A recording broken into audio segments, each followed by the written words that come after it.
आज घर घर अधिकार सम्मेलन में उपस्थित और सभा के संचालित कर रहे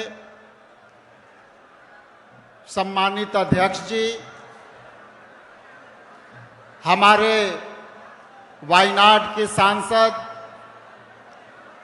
और हमारे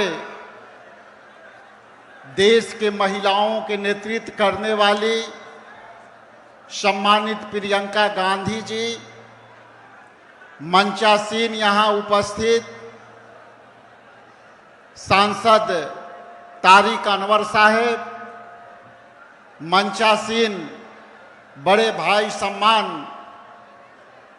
सम्मानित अखिलेश सिंह जी, पूर्णिया के सांसद सम्मानित भाई पप्पू यादव जी और हमारे पार्टी के अच्छे वक्ता और ओरिएटर सम्मानित कन्हैया कुमार जी, इस कार्यक्रम में अपनी जोन में सहभागिता निभाने वाले दोनों एआईसीसी सेक्रेटरी सम्मानित सुशील पासी जी और शाहनवाज आलम जी, बिहार प्रदेश कांग्रेस के तमाम कार्यकर्ता जो इस महती सभा को सफल बनाने में अपना योगदान दिया, यहाँ के जिला कांग्रेस कमेटी के तमाम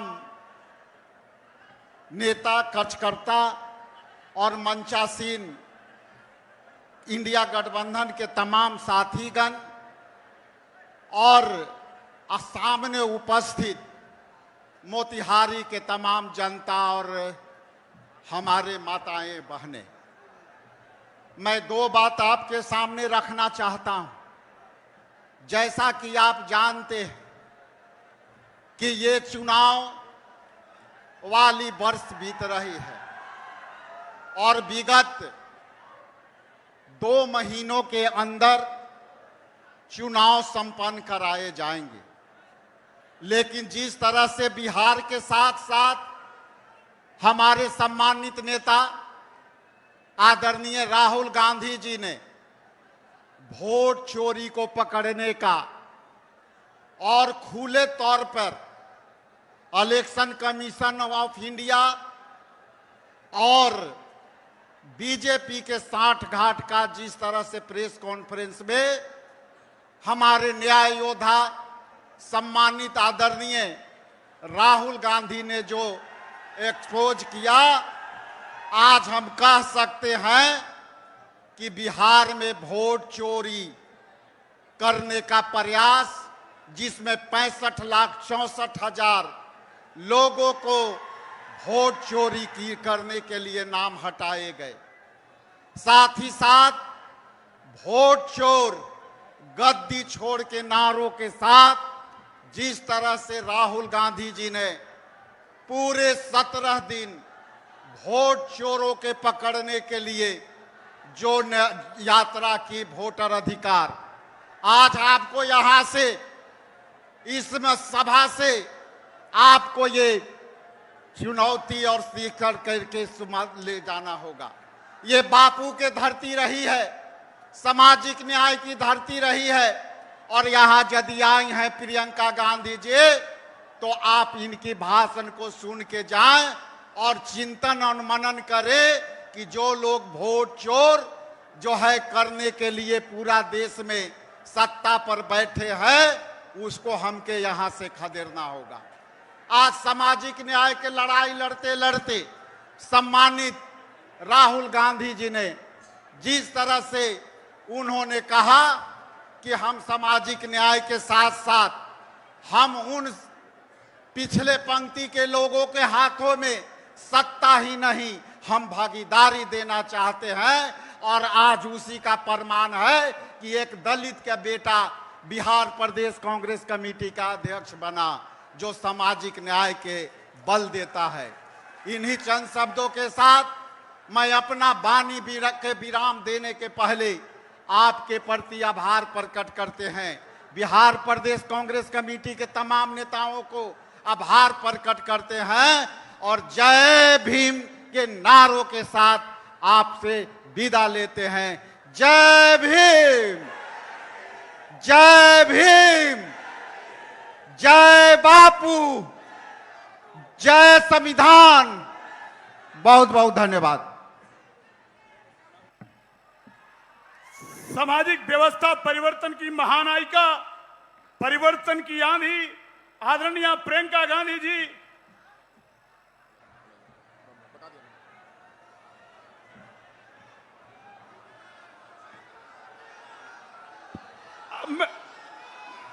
मैं चाहूंगा कि हम सबके बीच में बिहार की धरती पर प्रियंका गांधी जी अन्याय के खिलाफ लड़ने के लिए आज से चंपारण से शुरुआत कर रही हैं, तो मैं चाहूंगा कि आदरणीय प्रियंका गांधी जी आए और इस सभा को संबोधित करने का कृपा करें। आदरणीय प्रियंका गांधी जी।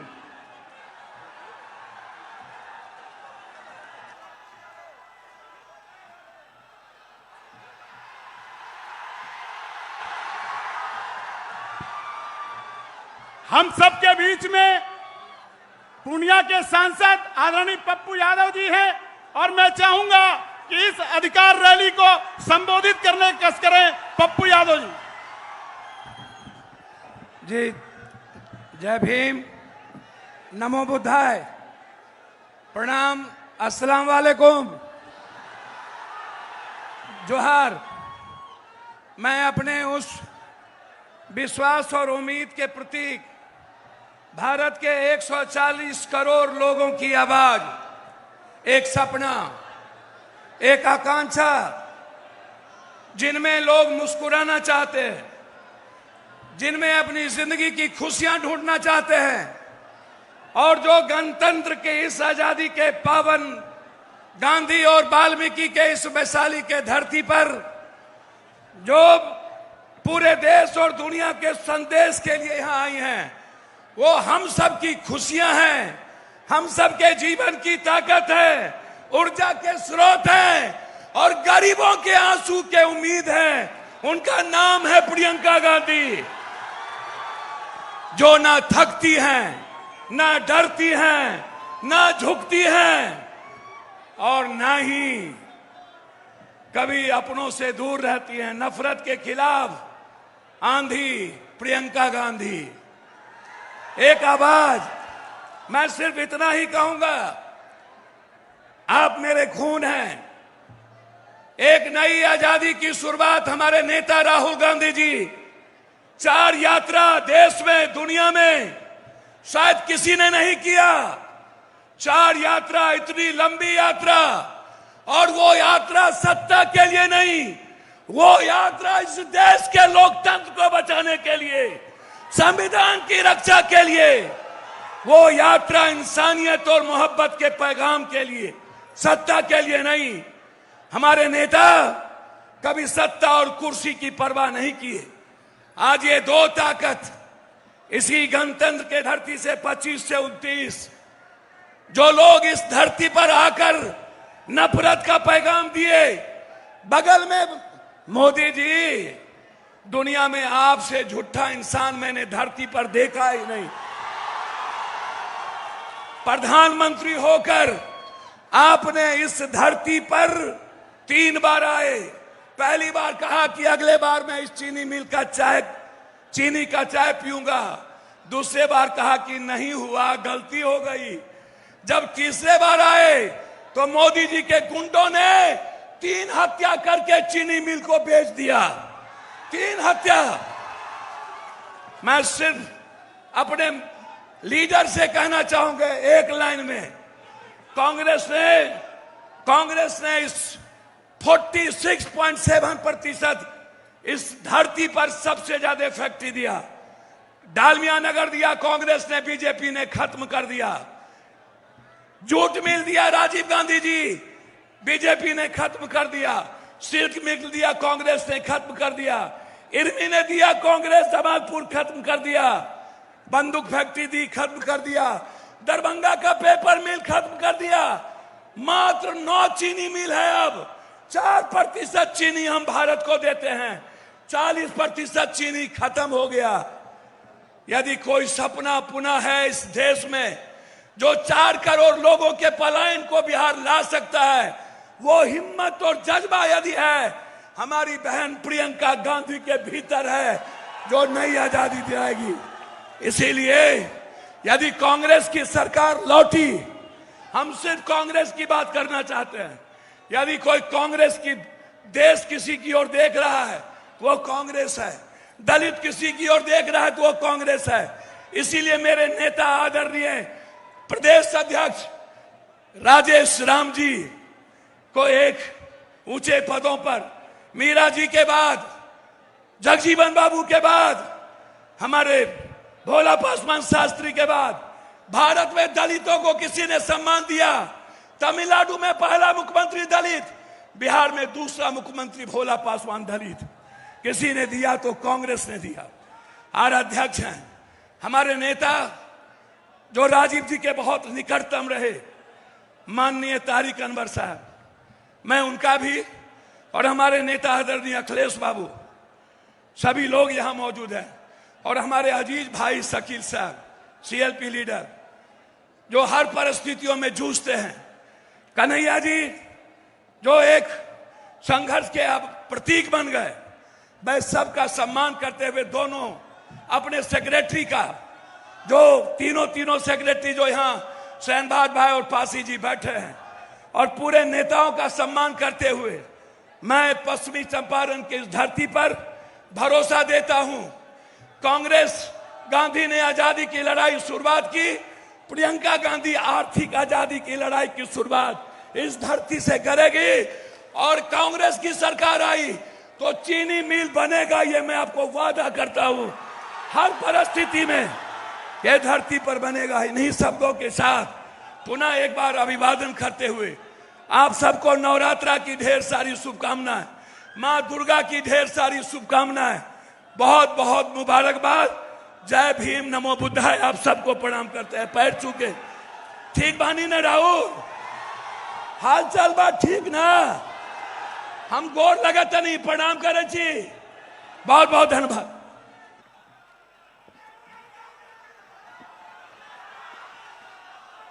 परिवर्तन की आंधी, प्रियंका गांधी, सामाजिक व्यवस्था परिवर्तन की नायिका और करोड़ों लोगों की आशा आदरणीय प्रियंका गांधी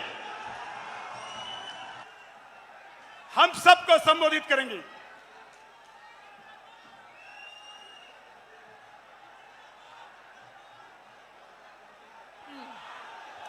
श्री राजेश राम जी, श्री शकील अहमद खान जी, श्री अखिलेश सिंह जी, श्री तारिक अनवर जी, श्री पप्पू यादव जी, श्री सुधाकर सिंह जी, सुशील पासी जी, शाहनवाज आलम जी, ममता राय जी, मंच पर आसीन सभी महागठबंधन के नेतागण, मेरे साथी कार्यकर्ता साथीगण और बिहार के मेरे भाइयों और बहनों, आप सबको इस सभा में बहुत बहुत स्वागत। ये का हाल बा? हाल बदलने का समय आ गया है। अब बहुत संघर्ष कर लिया है आपने, अब बदलाव का समय आ गया है। बदलाव लाओ। देखिए, ये जो आपकी धरती है, ये हर भारतीय के लिए सबसे पवित्र धरती है, सबसे पवित्र धरती है। इसका शायद आपको एहसास न हो, लेकिन बाकी पूरे भारत को एहसास है। सब जानते हैं कि चंपारण क्या है। आप यहां रहते हैं, आपका अपना स्वाभिमान होना चाहिए, एक आत्मविश्वास होना चाहिए कि यही धरती है जहां से महात्मा गांधी ने इस देश की स्वतंत्रता का संग्राम शुरू किया।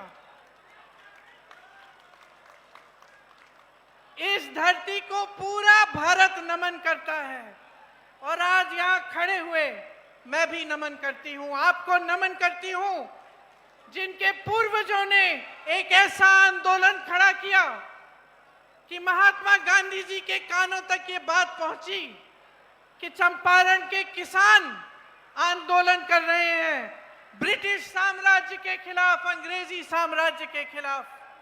आप झुके नहीं, आपके पूर्वज झुके नहीं, पीछे हटे नहीं, खड़े रहे। महात्मा गांधी जी यहां आए और उनके साथ साथ उनसे सीखकर, उनकी बातों को समझकर एक ऐसा आंदोलन खड़ा किया महात्मा गांधी जी ने जो विश्व भर में मशहूर हुआ। वो पहला ऐसा स्वतंत्रता आंदोलन था जिसने किसी का खून नहीं बहाया, जो हिंसा के द्वारा नहीं किया गया, लेकिन अहिंसा, सत्य और प्रेम द्वारा ये हमने स्वतंत्रता जीती और ये महान देश बनाया जिसको पूरा विश्व देख के कहता है कि ये देश महान है। और ये देश महान क्यों है?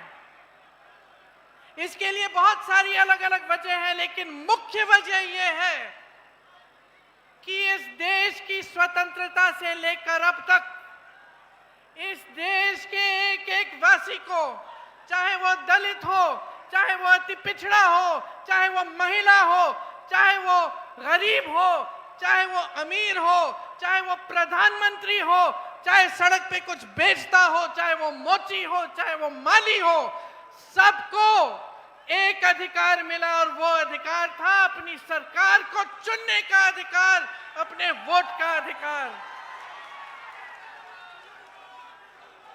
यहां चंपारण के महापुरुष राजकुमार शुक्ल जी, हरवंश सहाय जी, शेख गुलाब जी, पीर मोहम्मद मुनीर जी, संत भगत राव जी, डोमराज सिंह जी, राधूमल मारवाड़ी जी और बतक मियां जी किस लिए लड़े थे?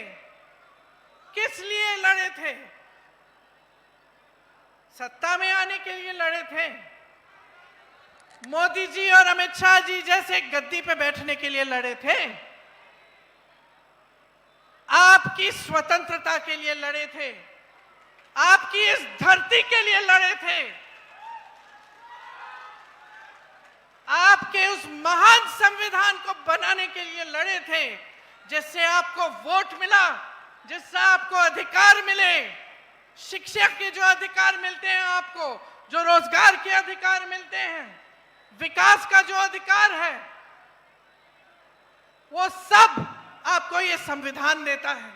और इस संविधान के लिए ये लोग लड़े, मरे, शहीद हुए, इनका खून इस जमीन में मिला।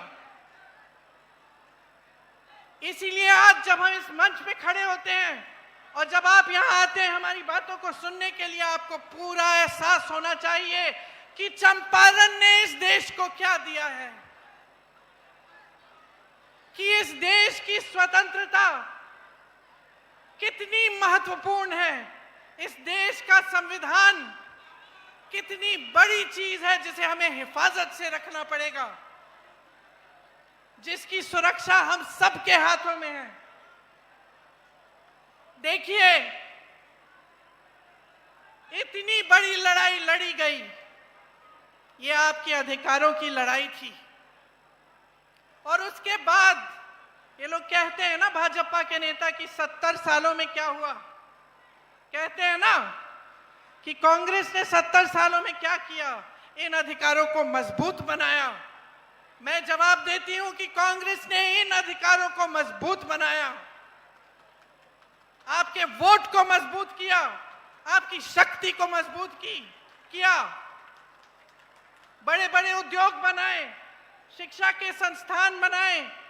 जब कांग्रेस का राज था बिहार में तो कितने बड़े बड़े संस्थान बने, कितने बड़े बांध बने, कितनी सड़कें बनी। ये समाज एक शिक्षित समाज था। आईएएस, आईएफएस में यहां से सब लोग जाते थे। आज क्या परिस्थितियां हैं? आज परिस्थितियां ये हैं कि यहां रोजगार नहीं मिलता। भाइयों और बहनों, मैं देश भर में घूमती हूं। हिमाचल प्रदेश में मेरा घर बन रहा था, मजदूर कहां के थे?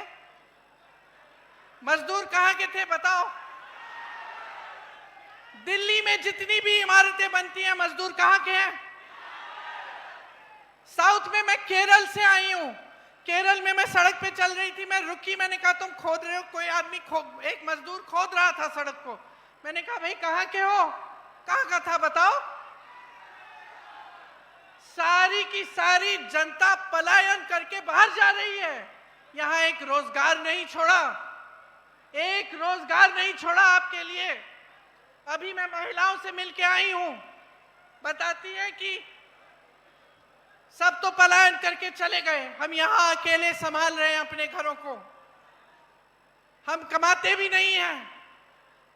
आशा वाली महिलाएं थी, आंगनवाड़ी की महिलाएं थी, जीविका की महिलाएं थी, कहती हैं दीदी हम कमा ही नहीं सकते, हम 8 से 10 घंटे काम करते हैं। कोई रात को फोन आया कि डिलीवरी है, हमें जाना पड़ता है। कोविड कोरोना के समय हमने सारा काम किया, अपनी जान को हथेली में रख के काम किया, लेकिन हमारी कोई सुनवाई नहीं है, हमारा कोई सम्मान नहीं है, हमारा कोई अधिकार नहीं है आज के बिहार में। तो मैं आपसे पूछना चाहती हूं कि आज का बिहार, यहां पे किसका राज है? 20 सालों से बताइए किसका राज है? वोट चोरों का। मैं तो कहने वाली थी भाजपा नीतीश जी का है, आप कह रहे हैं वोट चोरों का है।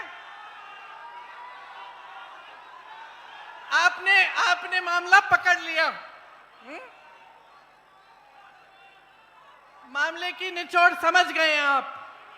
देखिए पहले, अब आप समझिए इसमें आपका दोष क्या है।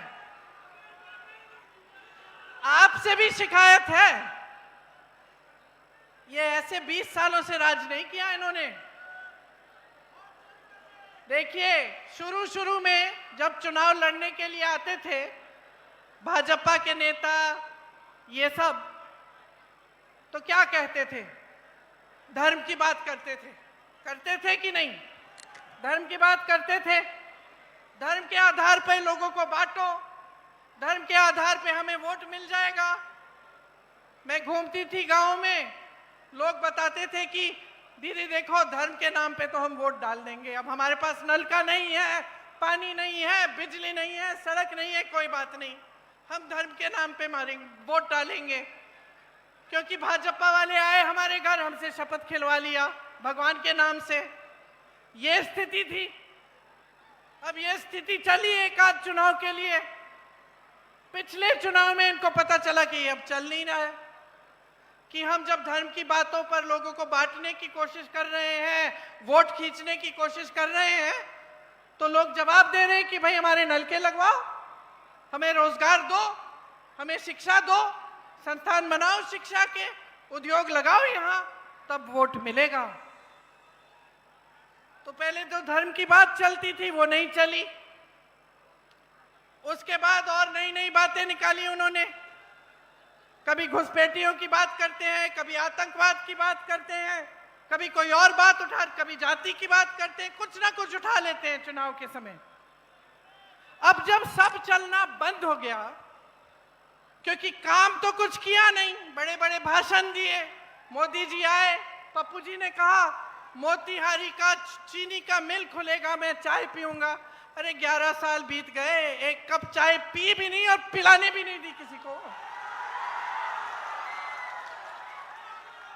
है कि नहीं? तो अब वो सब नहीं चल रहा है, खोखले भाषण नहीं चल रहे हैं, धर्म की बातें नहीं चल रही हैं, लोगों में फूट फैलाना नहीं चल रहा है। अब क्या करें? वोट चोरी करते हैं। और उसके लिए इतना बड़ा इंतजाम बना रखा है। राहुल भैया जब भी मंच पे चढ़ते हैं वो बताते हैं कि कितना बड़ा इंतजाम किया, SIR, वोट चोरी, सब कुछ, ताकि ये सत्ता में रहे। एक ही मकसद है, हमें किसी ना किसी तरह सत्ता में रहना है, बस, और कोई मकसद है ही नहीं।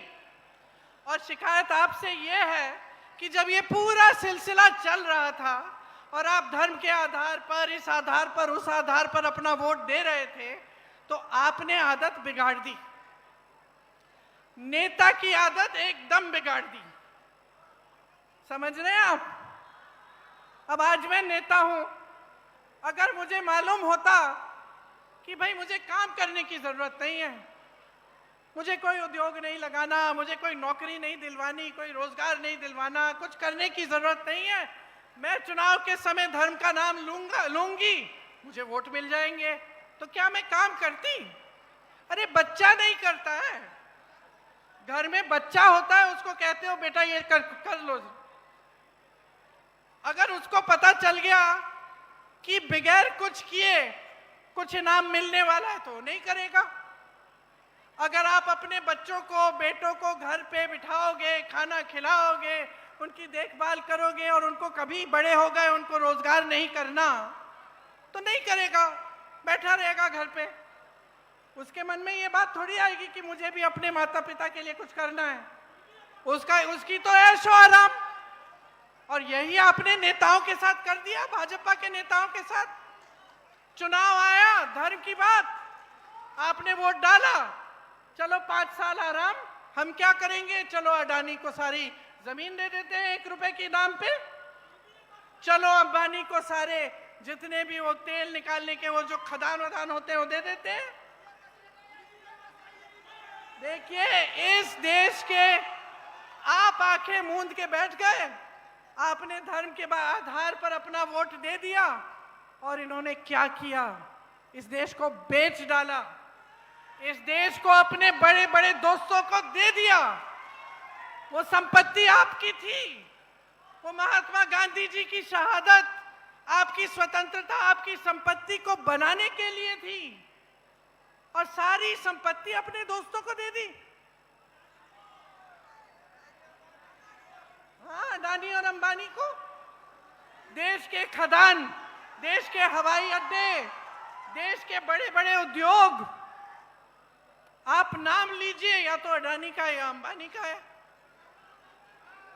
किसके दोस्त हैं? किसके दोस्त हैं? मोदी जी के दोस्त है ना? अच्छा, मोदी जी का एक और दोस्त है, कौन है? जिसने आपके मखानों पे टैक्स लगाई है, वो मोदी जी के दूसरे दोस्त ट्रंप जी हैं, अमेरिका के राष्ट्रपति। मोदी जी हाथ पकड़ के चलते हैं, उनके साथ चलते हैं ना, देखिए फोटो। आपके साथ कभी हाथ पकड़ के चले हैं? कभी इस देश के किसान के साथ हाथ पकड़ के चले हैं? कभी यहां आके देखा है कि किसानों की क्या हालत है? खाद नहीं मिल रही है, कोई समर्थन नहीं है, जहां देखो जीएसटी, हर चीज में ट्रैक्टर, पेट्रोल, ये वो। अब चुनाव आ रहा है, कम कर दिया। आज यहां का किसान, मैं कह सकती हूं, उसी परिस्थिति में है जिस परिस्थिति में महात्मा गांधी यहां पे आंदोलन करने आए थे।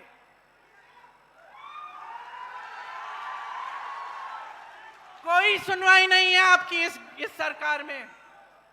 और अब देखना बहनों, देखना, अब चुनाव के लिए 1 महीना तकरीबन बचा है ना, थोड़ा कम उससे, 1-2 हफ्ते बचे हैं। अब देखना कैसे ऐलान होंगे। एक तो हो गया, कहते सब महिलाओं को 10,000 रुपए देंगे। क्या हर महीने देंगे? आज क्यों जागे हैं? 20 सालों से इनकी सत्ता थी, इनकी सरकार थी, तब तो नहीं बोला कि 10,000 रुपए देंगे महिलाओं को। आज क्यों दे रहे हैं? आपके वोट के लिए, आपके वोट के लिए दे रहे हैं। चुनाव को खत्म होने दीजिए, ये भी बंद हो जाएगा। मेरी बहनें हंस रही हो। सुनो, हम महिलाओं से समझदार कोई नहीं होता, मैं बता देती हूं। इसीलिए एक काम करो, ले लो, 10,000 रुपए दे रहे हैं, ले लो, लेकिन वोट तुम अपने देश के लिए डालो। वोट तुम इस धरती के लिए डालो, वोट तुम अपने भविष्य के लिए डालो, अपने बच्चों के भविष्य के लिए डालो। इनकी बातों में मत पड़ो, बहुत हो गया है बहनों, बहुत हो गया है। आप संघर्ष कर रही हो, आपको कुछ नहीं दिया जाता। समझदारी से सारी पार्टियों को पहचानो। आज मैं खड़ी हूं आपके सामने और मैं आपको बता रही हूं कि कांग्रेस पार्टी ने, गठबंधन ने ये तय किया है कि हम 2500 रुपए हर महीने आपको देंगे, ठीक है? अब कल को मैं भूल गई और ये काम नहीं हुआ तो मुझे दंड देनी पड़ेगी, आपको देनी पड़ेगी। तो ये समझो, इन्होंने कितने वादे किए, कितने खोखले वादे किए। यहाँ की चीनी मिल से लेके, किसानों से लेके, महिलाओं से लेके कितने झूठे वादे किए हैं। तो अब इनको सबक सिखाओ ना। आपको पहचान होनी चाहिए कि किसकी नीयत क्या है। देखिए, मेरा भाई है इसलिए नहीं कह रही हूं मैं, लेकिन राहुल गांधी एक असली देशभक्त है, एक असली देशभक्त ही इस देश को एक करने के लिए, जोड़ने के लिए 4000 किलोमीटर चल सकता है। एक असली देशभक्त ही आपके पास आकर आपकी समस्याओं को समझना चाहता है। चाहे वो किसी बढ़ाई के दुकान में हो, चाहे किसी मोची के पास हो, चाहे किसानों के साथ खेती में हो, क्यों जाता है? समझने के लिए कि मैं कैसे मदद कर सकता हूं। सरकार कौन सी स्कीम ला सकती है जब हमारी सरकार होगी जिससे आपका उत्थान हो सके। उसको असली देशभक्त कहते हैं, जो इस देश के लिए मरने के लिए तैयार हो। असली देशभक्त सुनिए, असली देशभक्त चोरी से सत्ता में नहीं आते। असली देशभक्त आपको झूठे वादे नहीं बोलते। असली देशभक्त सिर्फ वोटों के लिए जनता से संपर्क नहीं रखते, लगातार जनता से संपर्क रखते हैं। तो नियत समझिए, राहुल जी सामाजिक न्याय के लिए लड़ रहे हैं। जो अति पिछड़ा वर्ग है उसके लिए लड़ रहे हैं, पिछड़े वर्ग के लिए लड़ रहे हैं, दलितों के लिए लड़ रहे हैं, महिलाओं के लिए लड़ रहे हैं। क्यों लड़ रहे हैं? क्योंकि वो समझते हैं कि जितने भी बलिदान दिए गए, चाहे महात्मा गांधी जी का हो, चाहे हमारे परिवार के पूर्वजों के हो, चाहे आपके पूर्वजों के हो, वो सब इसीलिए ही दिए गए थे, इस न्याय के लिए कि सबको न्याय मिलना चाहिए। इसीलिए जो कांग्रेस पार्टी आपके लिए इस चुनाव में काम करना चाहती है, चुनाव के बाद अगर सरकार में आती है, उनको समझना बहुत जरूरी है। बड़ी बड़ी बातें करना आसान है भाई और बहनों, लेकिन असली काम करना आसान नहीं है। और कांग्रेस पार्टी ने आपको ये काम करके दिखाया है। आपको मालूम है कितने बांध, कितने पुल बने थे यहाँ कांग्रेस के जमाने में। और पिछले 3 सालों में आप बता सकते हैं कि बिहार में कितने पुल ढह गए?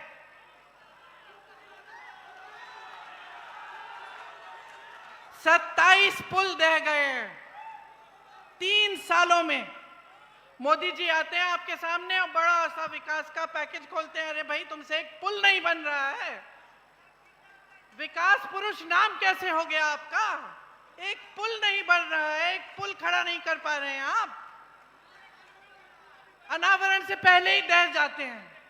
तो समझिए काम करने वाला, विकास करने वाला कौन है और बड़ी बड़ी बातें करने वाला कौन है। 70,000 करोड़ रुपए आपके गायब हुए बिहार में।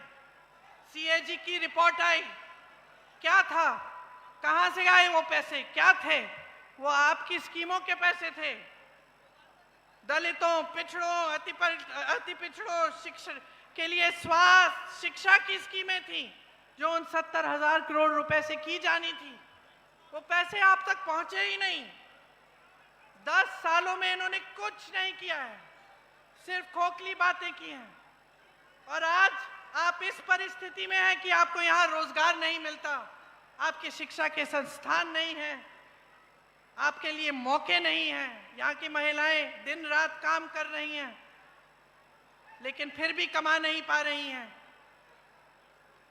कांग्रेस ने खाद्य सुरक्षा का कानून लाए, कांग्रेस लाई, शिक्षा का अधिकार लाई, रोजगार का अधिकार लाई, जिससे आपको मनरेगा मिला। देश के कोने कोने में गरीब लोग मनरेगा से कमा सकते हैं।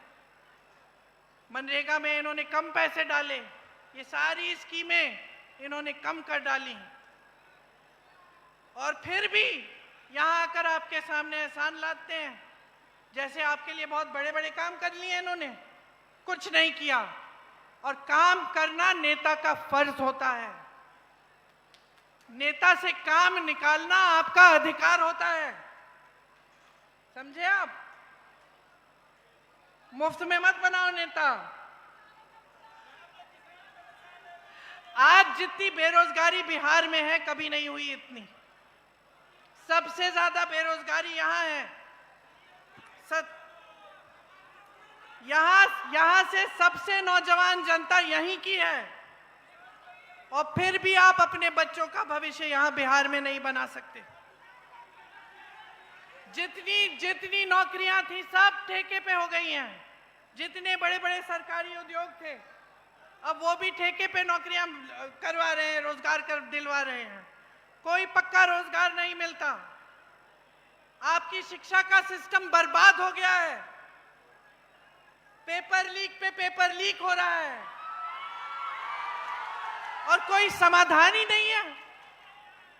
हमारा गठबंधन कह रहा है कि हम जॉब कैलेंडर लाएंगे, उस पे पहले से पता चलेगा कि इम्तिहान कब होगा, रिजल्ट कब आएगा और नियुक्तियां कब होंगी, और उससे कोई इधर उधर हुआ तो उस पे सख्त दंड डाला जाएगा। आपको पेपर लीक से मुक्ति देना चाहते हैं हम। जो जितने भी खाली रोजगार हैं, खाली पद हैं सरकार में, जो अभी इतने सालों से खाली पड़े हुए हैं, उनको भरना चाहते हैं हम। आपके भविष्य को यहीं पे बिहार में उज्जवल बनाना चाहते हैं हम। तो आप देखिए, मैं ये नहीं कहती कि सिर्फ क्योंकि हम कह रहे हैं इस मंच पे खड़े होके इसलिए ये बातें मान लो। अपने आसपास देखो, अलग अलग प्रदेशों में देखो, कांग्रेस ने ये चीजें लागू की हैं, और देखो कि किस तरह से कांग्रेस की सरकारें काम कर रही हैं। और समझो कि बिहार में भी यही हो सकता था अगर आप सही सरकार चुनते। महागठबंधन के वादे हर एक अधिकार को मजबूत करना चाहते हैं। कमाई का अधिकार, गरीब परिवारों को उद्योग के लिए 2 लाख तक की सहायता देना चाहते हैं हम। हमारे हाथ मजबूत करो। विधवा, दिव्यांगजन, वृद्ध पेंशन 1500 रुपए प्रति माह और हर वर्ष 200 रुपए की बढ़ोतरी इसमें। भूमिहीन परिवारों के लिए मकान हेतु 3 से 5 डिसमिल जमीन देना चाहते हैं, और उस जमीन का मालिकाना हक अपनी बहनों को देना चाहते हैं। हम हर विधानसभा में स्थानीय रोजगार को बढ़ावा देने के लिए 10 करोड़ का बिहार बनाओ स्टाइपेंड फंड देंगे। हम न्यूनतम समर्थन मूल्य की गारंटी देते हैं और एपीएमसी के तहत मंडियों की व्यवस्था लागू करेंगे। लाखों सरकारी पदों पर नियुक्तियां बिहार वासियों को नियुक्तियां हैं, उनमें बिहार वासियों के लिए हम विशेष आरक्षण रखेंगे।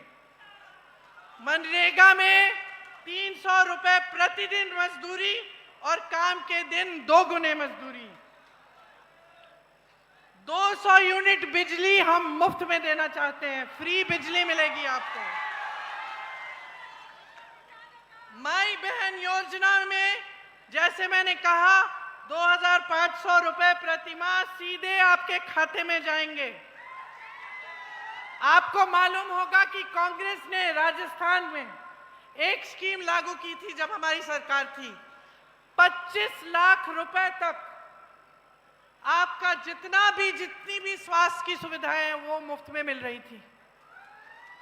तो जब मैं राजस्थान गई वहां पे मुझे हार्ट ऑपरेशन के पेशेंट मिले, लिवर ट्रांसप्लांट के पेशेंट मिले, सारा मुफ्त में किया गया था। वही स्कीम हम बिहार में लागू करना चाहते हैं। बहनों सुन लो, खोखली बात नहीं है, करके दिखाया है हमने। 25 लाख तक आपका सारा इलाज, दवाइयां, सर्जरी, ऑपरेशन सब कुछ आपको मुफ्त मिलेगा, निःशुल्क मिलेगा। मैंने पेपर लीक की बात की, इसके बजाय जो आवासीय अंग्रेजी मॉडल के विद्यालय हैं वो हम लगाना चाहते हैं आपके बच्चों के लिए।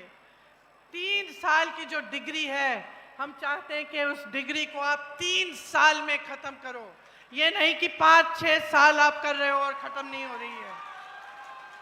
आपको मालूम है यूपी में भी इनकी सरकार है।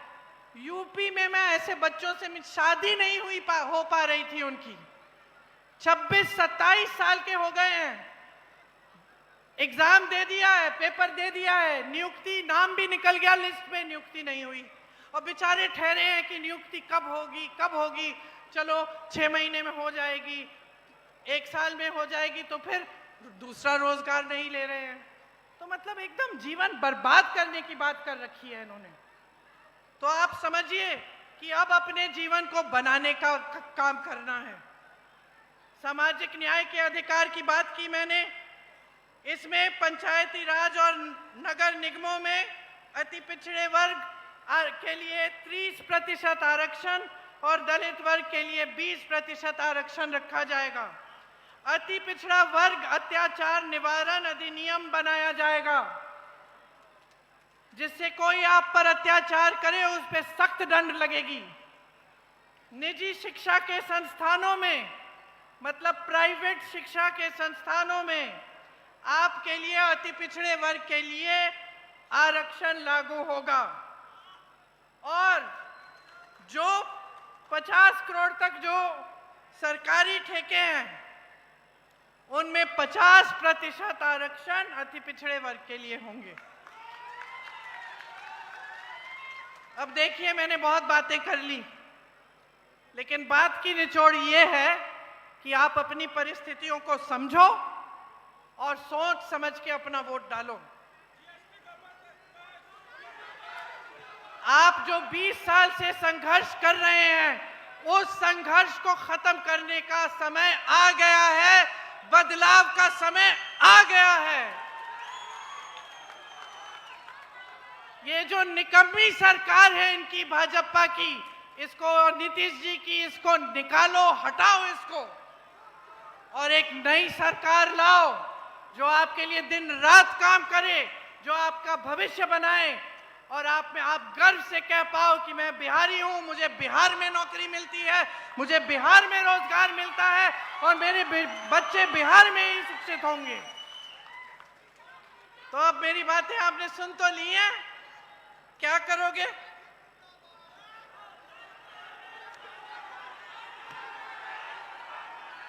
किसको जिताओगे? गठबंधन को जिताओगे? हमारे गठबंधन को जिताओगे? इसमें आपकी ही जीत होगी, आपका ही भविष्य बनेगा। आप सबको बहुत बहुत धन्यवाद। आपने इतनी गर्मी में इतने समय से इंतजार किया, मैं आपकी बहुत बहुत आभारी हूं। जय हिंद।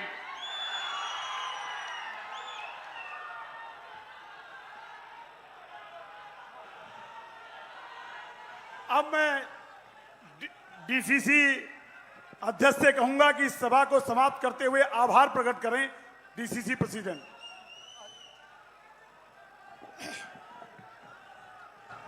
मैं इस चंपारण की धरती पर, महात्मा गांधी बापू की धरती पर अपने जन जन के प्रिय नेता प्रियंका गांधी जी को बहुत बहुत कोटि कोटि धन्यवाद दे रहा हूं।